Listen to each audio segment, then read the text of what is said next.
Welcome to ILTV, one of the most exciting and watched programs on the internet and cable television. I'm Mitchell Barak, sitting in for veteran journalist Steve Leibowitz, who is away on a journalistic project. Today's show is very, very exciting. The world is changing every week at a very rapid pace, and who can keep up with what's going on? We have a new president who has just assumed office, President Donald Trump in the United States, and things are moving very rapidly here. There's active talk about moving the embassy to Jerusalem, and in fact, recently, Prime Minister Netanyahu announced 2,500 more housing starts in the West Bank in various cities, in Gush Etzion, in Ariel, in Ma'ale Adumim, and elsewhere. Under the previous Obama administration, this would have raised a lot of red flags and protests, but here now, people are wondering, does Netanyahu have permission? Is he testing the new Trump administration? And where are things headed in the coming weeks and the coming months and even the coming years? We have a very exciting show here. I want to welcome two guests here. First is Dr. Martin Sherman, the founder of the Israel Institute for Strategic Studies and a known expert on political science, someone who's taught in Tel Aviv University for many years, a well-known writer in the Allgemeiner and Jewish Press, and a former ministerial advisor to the Shamir government. Welcome to the program. Thank you for having me. And I'd like to welcome also Professor Moshe Amirav, political science professor at the Hebrew University of Jerusalem, which, as long as we're talking about debate in Jerusalem, in the city, in the East, and the West, and so forth, Hebrew University was founded in the 1920s. So it's been around for quite a while. It's one of the best universities, not only in Israel and in the world. And he also served as an advisor to Prime Minister Barak at Camp David and author of a book on the Jerusalem Syndrome. Thank you for joining us. Thank you. So we're going to go to the first video clip, which is talking about some of the Israeli reaction on the right side of the political spectrum, dealing with President Trump assuming office, and what does that mean for Israel, for the region, and for some of the settlement movement. הקמת מדינה פלסטינית תציף אותנו בפליטים, ואנחנו לא ניתן לכך יד. אנחנו נצעד קדימה כבר במושב הנוכחי, כדי להכיל ריבונות על מעלה אדומים, ומשם נמשיך הלאה. אנחנו מאוד שמחים שטראמפ נבחר. ראש העיר מר בני כשריאל נוסע, מחר הוא נוסע לארצות הברית, בדיוק בהשבעה של טראמפ, ואני מאמין מאוד שקודם כל יספחו אותנו לישראל, זה דבר ראשון. דבר שני, שתנו לנו לבנות במעלה אדומים. 7.5 שנים לא קיבלנו דירה אחת באישור. I do believe that the new administration that is coming is going to be even more warm towards Israel, and that we will be able to strengthen our friendships and our bonds that have been very successful and warm throughout the past years. Well, you can feel the enthusiasm in the air. Certainly, it's quite interesting that a minister in the government, the education minister, is talking about legislation which he is going to promote, which the prime minister does, or we don't know whether he agrees or doesn't agree. Dr. Sherman, what does this say for the region, for Israel? What are your thoughts? Well, there's, excuse me, there certainly is a new day on the horizon, and the election of Trump opens up probably many opportunities for Israel.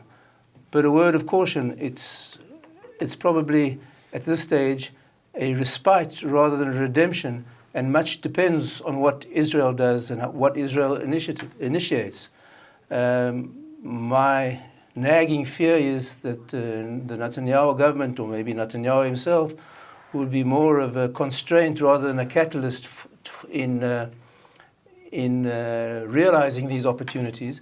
And I think people like Bennett have an important role to play in stiffening his resolve and forcing him to take a much more assertive stance than was possible under the previous administration. Okay. Moshe, you've worked in politics, you've been to Camp David. How the U.S. administration, the new Trump administration, when they see videos and sound bites like that, how do you think they react? What does it mean for them? I think that the way they see it is that we are very much excited about nothing yet. I mean, nothing really happened. If you look at this administration, they will need at least a few months, if not a year, to decide what is it really that they want. Now, all the fuss that is going on about the settlements and the houses and all this it's really nothing about nothing, because Jerusalem, we build in Jerusalem anyway. So we will continue to build in Jerusalem. The areas that are going to be built in the West Bank are in the blocks. Now everybody, when I say everybody, I mean everybody who is important. I mean it's the world, it's the Israeli government, it's Netanyahu, the prime minister. We all agree about the blocks. We know what the blocks are. The blocks are going to be part of Israel when there will be peace, agreement. This is well known. Nobody is against it. So the whole fuss is in the papers. Nothing is really happening. If the new president is going to have a conference, the way I was with Prime Minister Barak in Camp David, that's another story. Then we will come to the actual agreement. Right now it's only in the papers. It gives a very good job for all the ones who write and speak, and for us to speak about it, but it's bullshit. Okay. Well, Martin, you had something to add to that, to that very colorful I description? I think it's rather remarkable to say that nothing has happened. Just the passing of the baton from Obama, who was probably the most Islamophilic president in the history of the United States, to Trump, who was surrounded by very strong pro-Israeli personnel, is a huge difference.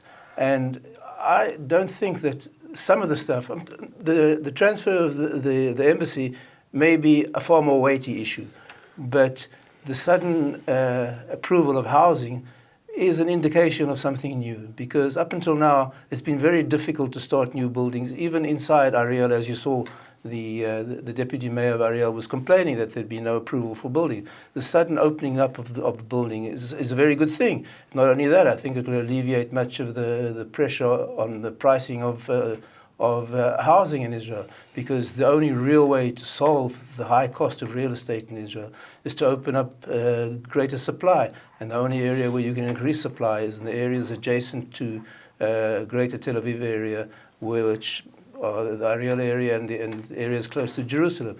So I think that this is a significant start. I don't think that we should be too optimistic yet, but I think it's certainly an encouraging start. Would you think that this is coordinated with the Trump administration? Is it testing the administration? Well, I think there are people in the settlement movement who have very close connections with the Trump administration. And I'm sure that they weren't taken by surprise by this. Mm-hmm. And Moshe, do you think that the Netanyahu government is trying to create facts on the ground here by building more, by setting a tone? There's a certain tone that's being set vis-a-vis the Palestinians. Yes, but as I said before, Netanyahu, the prime minister, he is very much supporting building in the areas that will be part of Israel. That hasn't been the past record under the Obama regime. But his idea that in his very famous speech about his vision for the area, which I support this vision. It's a vision of two-state, and the Palestinian state will definitely not have to deal with the blocks. The blocks will be part of Israel. Even though... and Ma'ale Edomim is definitely part of this block. Well, so nobody is really arguing about Ma'ale Edomim, all these big settlements. We're speaking about other places. If you go back to Secretary Kerry's very long-winded and impassioned speech before he left office, he did speak about some of these blocks and did speak about applying Israeli law among Israeli residents there, and that's not tenable and that's not possible. And why would anyone accept that? I would like to correct it. The idea is that when we speak about the blocks, it will have to be in a kind of agreement with the Palestinians. May I suggest we don't hold our breath until that happens? It's not a one-sided act. We can't do one-sided act. Nobody will do it in the future. Nobody. But don't you think we're doing those one-sided acts? No, we are not. We are not. We are building very carefully in what is in the consensus. And that's why it will continue like that until we will have maybe a peace conference with the new president, and then we will have peace. Only when we have peace, an agreement as we had with Jordan and Egypt, then we will see the West Bank in a different proportion. Okay. Well, Martin, yes. allow me to express some skepticism.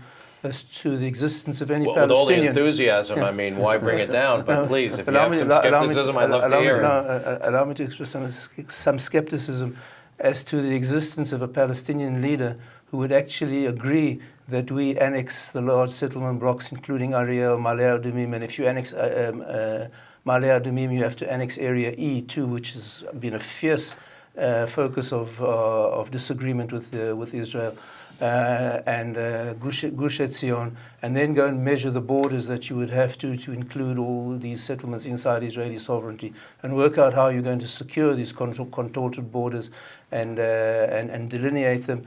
The whole area of just annexing large blocks of settlements, first of all, basically precludes any agreement with any conceivable Palestinian and makes Israel's geographical contours almost impossible.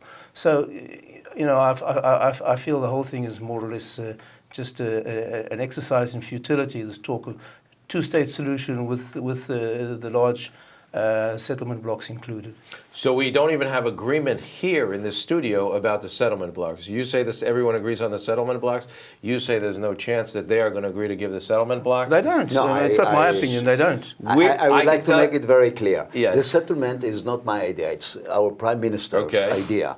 I agree with him that Okay. without the settlements, the blocks, we will not have peace with the Palestinians. And my Prime Minister, he wants to have peace with the Palestinians. That's correct. But the question is whether the Palestinians agree or not. We're not going to solve that issue today, but it's good to hear two competing and opposing opinions. Okay, so let's move on now. There's been a lot of talk lately about moving the embassy. It's actually caught many, many Israelis by surprise because we're used to hearing about this issue every 4 years by the presidential candidates, that they're committed to moving the embassy to Jerusalem. And as soon as they're elected, no matter who they are, they drop this. All of a sudden, Trump, as a candidate, said he will move the embassy. He doesn't care. He's going to move it. He's elected, and there were already rumblings from the beginning that he is preparing to move the embassy. It happens to be that it's going to be close to my house in the neighborhood of Arnona in Jerusalem, or it seems to be where the consulate is today.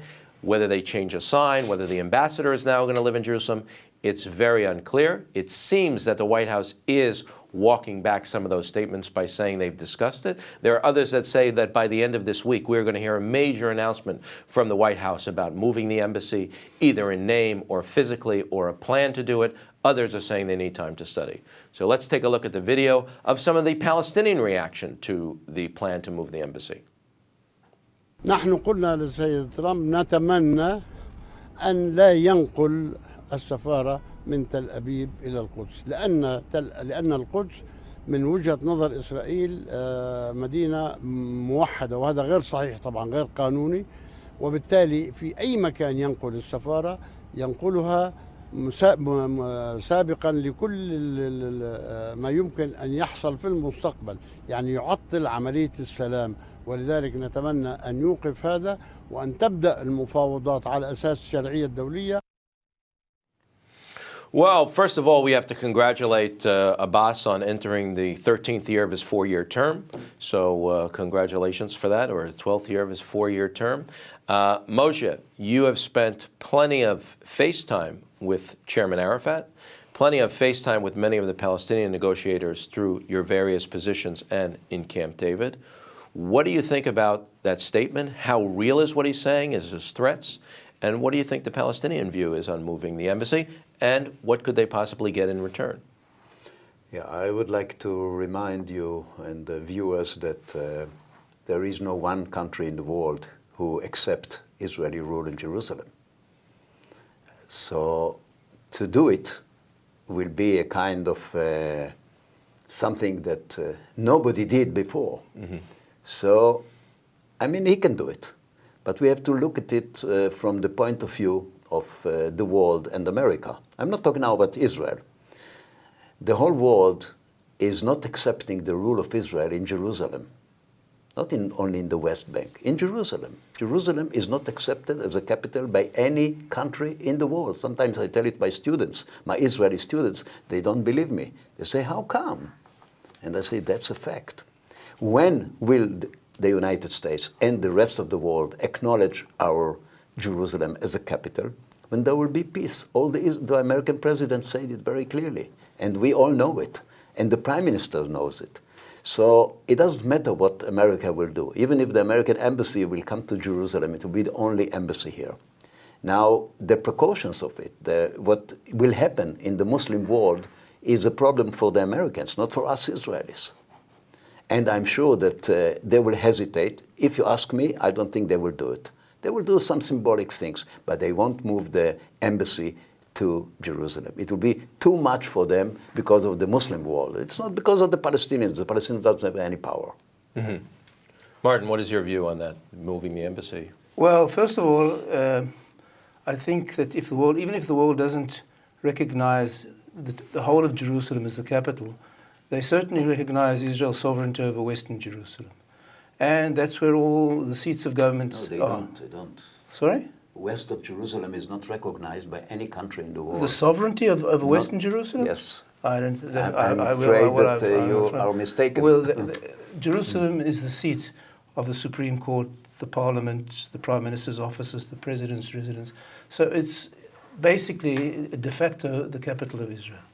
Whether it is recognized by others, in many ways depends not only on us, but to a large measure on us. And I think whether the Trump administration actually decides to move it or not depends on the kind of encouragement or dissuasion that comes out of Jerusalem.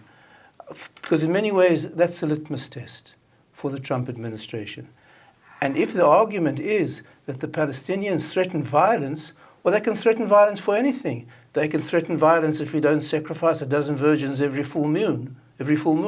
And so if you back down on that because of the threat of violence, you'll back down on everything. So I think the best reason for moving the embassy there is to overcome the Palestinian violence and show them that they do not have a veto over American foreign policy by threatening violence. And judging from Trump's character, that's something that just might strike a nerve with him. Okay. Now, if we follow it in the region, and both of you are very well versed in it, we followed in the region that in the last number of years there's been a warming in some of the Gulf Arab states towards Israel. There's been quiet relations between Israel and some of the Gulf Arab states, specifically dealing with Iran and dealing with other countries. Do you think that if the U.S. administration moves the embassy to Jerusalem, that will have any impact? Well, I don't know. I'm very skeptical about the warming of the relationship between us, because if it's in their interests to do it, then they'll do it. And if it's not in their interests, they won't do it.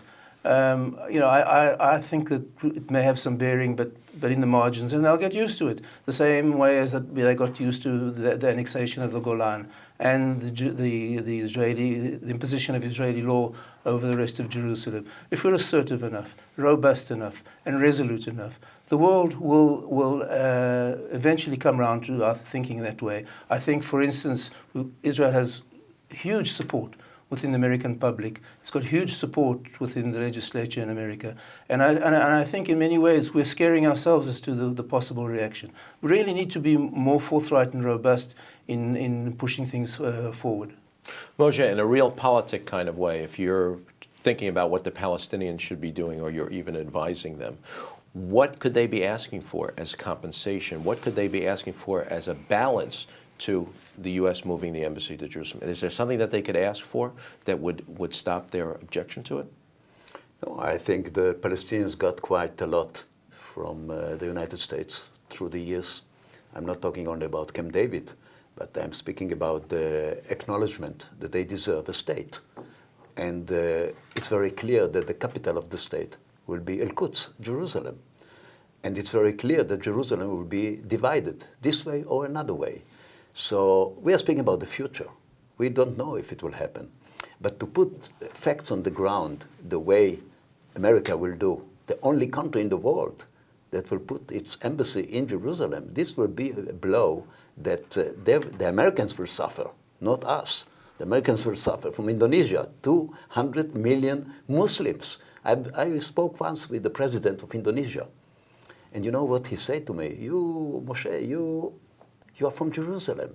When I see on my mountain, on my temple there, all the Jews that are coming up and the police beating the Muslims who are praying there, I cry. I said, you are crying? You are crying, Mr. President? He said, yes, that's my place in Jerusalem, the holy place for Islam. and your soldiers and your policemen, they beat the believers. So then I understood that it's not between us and the Palestinians. It's between us and 200 million Muslims in Indonesia also. And that's what the American president has to take in account. Or perhaps what the Indonesian president needs to take into account, that he has interest in preserving his relationship with America as well. And I'm sure Indonesia probably needs America more than America needs Indonesia. But just going back for a minute to the Sunni states, if they're driven to come closer to Israel because of the Iranian threat, whether the embassy is in Jerusalem or not does nothing to the severity of the threat they feel from Iran. And so, as long as they feel threatened by Iran, I think they will feel the need to cooperate more closely with Israel. And I think we have to be much more hard-nosed about this issue. I think over the years, Israel has become very reticent in the conduct of its diplomacy, and been far more worried about what the world would think. And in many ways, in the conduct of Israeli diplomacy, there's been an inversion of the dependent and the independent variable. What do I mean by that? Instead of the independent variable being our strategic policy and our strategic goals, and then using diplomacy to achieve them, what we've done is we've looked at the diplomatic difficulties and then derived our policy from that, which is the wrong way to go about things. It's exactly the opposite. We must decide what we need and then devise policy to achieve it. Okay, let's move on to the last topic. President Trump took office Friday in the oath of office, and already the following day there were demonstrations all over the world, mostly by women, or organized by women. And although we are three men in the studio and there are no women representatives here, it is somewhat unprecedented that women all over the world, millions of them, whether you count them 3 million or 5 million, whether you use satellite photos, whether there's all sorts of ways to count them, we know we have these problems. There was a demonstration in Tel Aviv. Let's take a look. I'm here at the Sister March because I think it's essential that there be solidarity with women all around the world to stand up to what Trump and the Trump administration stand for, the disrespect for women, the disrespect for LGBT rights, or civil rights, climate warming. All of these issues are global issues and critical issues. It's really important that he get the message not just from America, but from the entire world. And I want to be a part of that. Well, that's quite interesting and somewhat unprecedented. Moshe, what is the Israeli women or Israeli people doing protesting a U.S. president one day in office? Yeah, I think that, in politics, people change. And I believe that the new president are going to change some of his behavior and some of his words and some of his ideas, not only about women, about many things.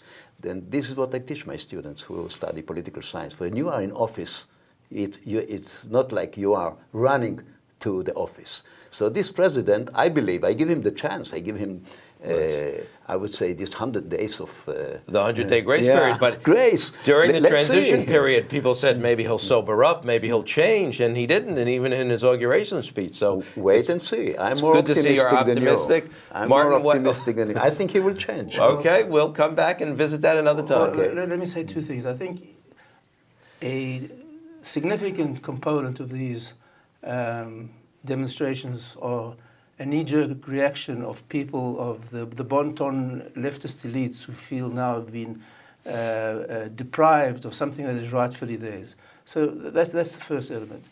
The second element, why I don't want to really give approval to some of the rather coarse statements that Trump has articulated about various groups before, but people forget that he's the only person who had a woman to head his electoral campaign. His daughter has a very significant role in his decision-making process, and I believe he was the first person ever to allow a woman to manage the construction of a high-rise in Manhattan. So I think we should give him the benefit of the doubt. Okay, so we will give him the benefit of the doubt. Definitely. We're going to wrap up the show today. Thank you for joining us. ILTV, one of the most popular web-based television and cable television shows. We'll be back next week. Steve Leibowitz will be back. Thank you for joining us. I'm Mitchell Barak.